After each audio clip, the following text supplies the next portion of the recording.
This period is known as the Age of Reason. The Enlightenment took place between 1720 and 1790. The Enlightenment was a period in European history in the mid-18th century when scholars believed in the use of reason and in a scientific method.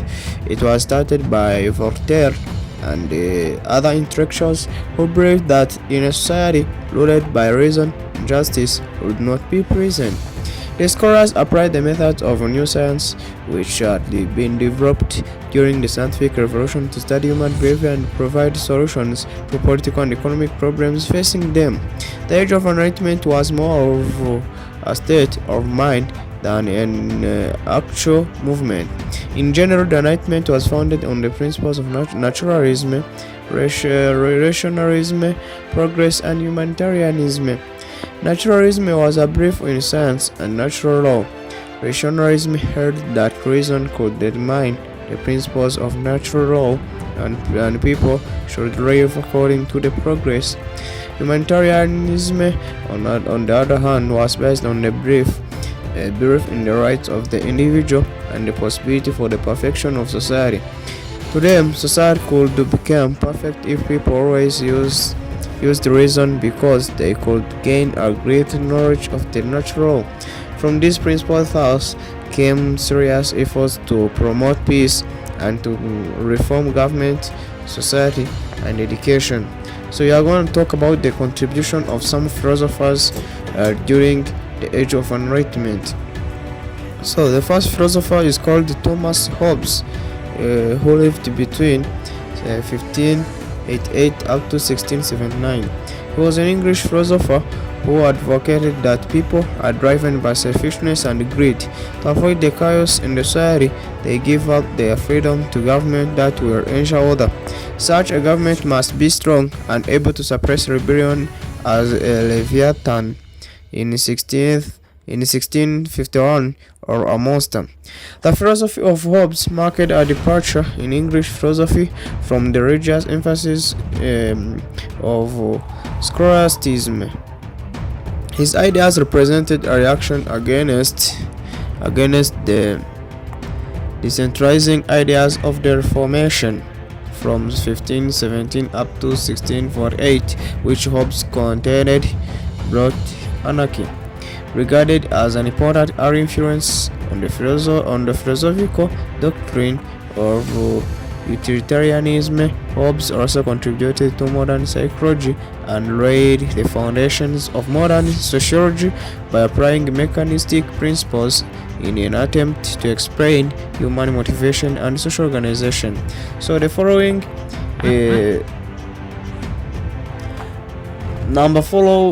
philosopher is René Descartes, who lived between 1596 up to 1650. He was a French philosopher who in 1632 published his Discourse of Method.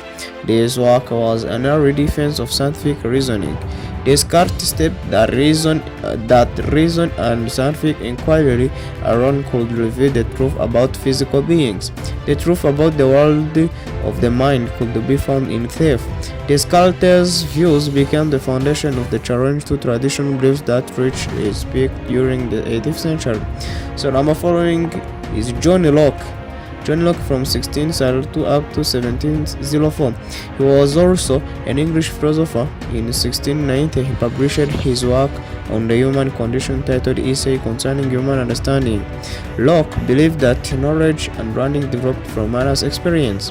Man acquired his evil thoughts and superstitions from experience in society. Therefore, in order to improve man's behavior, it was necessary to improve society.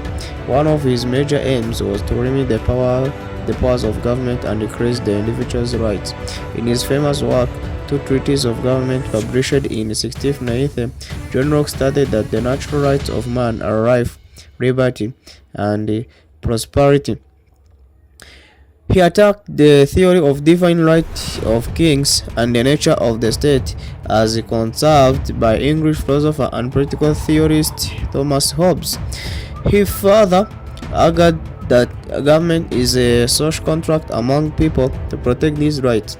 When a government didn't honor these basic rights, it broke the contract. The people could then establish another government.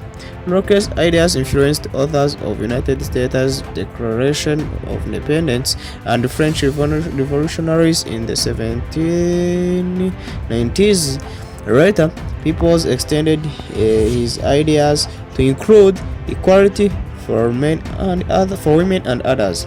So the number following philosopher is Montesquieu from 1689 up to 1755. So the French Charles Louis de Secondat Barreau de la Brede et de Montesquieu was a French social commentator and political thinker. His most famous and influential work, The Spirit of the Rose, was written and published in 1748. He argued that different kinds of government, monarchies, republics, and despotism are suited to different areas, and not every country should have the same form of government. He also stated that government works best when there is a separation of powers between executive, legislative, and judicial branches in order to prevent any one group from gaining too much power. Another more exotic idea of Montesquieu hinted at in the Persia letters published in 1721 is the meteorological climate theory. According to him, the climate may substantially influence the nature of man and his society. He goes so far as to assert that certain climates are superior to others, the temperature climate of France being ideal. His view is that people living in very warm countries are too hot-tempered, while those in northern countries are icy, extremely cold. So the following is Voltaire from 1694 up to 1778. The most famous French philosopher François-Marie Arouet, who later called himself Voltaire, was a historian and writer who majorly attacked the Catholic Church, its corruption, healthy and unfair taxation, and religious intolerance. In his famous book Candide, he attacked the self-satisfied idea that that is best of all possible worlds. He also advocated for people's liberty. However, he failed to suggest any type of government to replace that one in existence. He was once saying, "I would rather be ruled by a lion than by 100 rats," because he was neither liberal nor democratic. So the following philosopher is called Rousseau, Jean-Jacques Rousseau. From 1712 up to 1778, he wrote many essays, among them one written in 1762 called Social Contract. In this work, he argued that the best form of government is a democracy. He believed that individual form the state. This state assures the equality of all men before the law and protects their natural rights. According to Rousseau, by joining together into civil society through the social contract and abandoning their claims of natural right, individuals can both preserve themselves and remain free. This is because submission to the authority of the general will of the people as a whole guarantees individuals against being subordinated to the wills of others, and also ensures that they obey themselves because they are collectively the authors of the law. He suggests dividing a large state into a number of small elected democracies and the binding of this into a freedom. Although Rousseau argues that the sovereignty or the power to make the laws should be in the hands of the people, he also makes a sharp distinction between the sovereign and the government. The government is composed of magistrates charged with implementing and enforcing the general will. The sovereign is the rule of law, ideally decided by direct democracy in an assembly. Rousseau was opposed to the idea that the people should exercise sovereignty via representative assembly. He wanted a direct democracy where all men actually decide issues, not a representative democracy like that of Britain, where other people are elected to decide for them. So number following philosopher is called Denis Diderot. Denis Diderot was a French philosopher, art critic, and writer. He was a prominent person during the Enlightenment, and he is the best known for serving as the co-founder and chief editor of and contributor to the Encyclopedia. In 1734, Diderot decided to become a writer, and his most contribution was when he decided to put all the new learning and ideas of the Enlightenment into an encyclopedia known in French as Encyclopédie, Encyclopédie au dictionnaire raisonné des sciences, des arts et des métiers.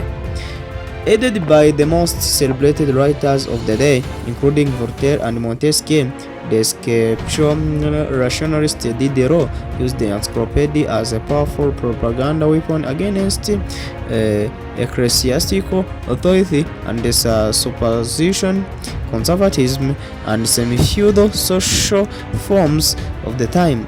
Consequently, Diderot and his associates became the object of clerical and royal antagonism. In 1759, the Royal Council in France formally suppressed the first 10 volumes published from 1751 onward and forbade further publication.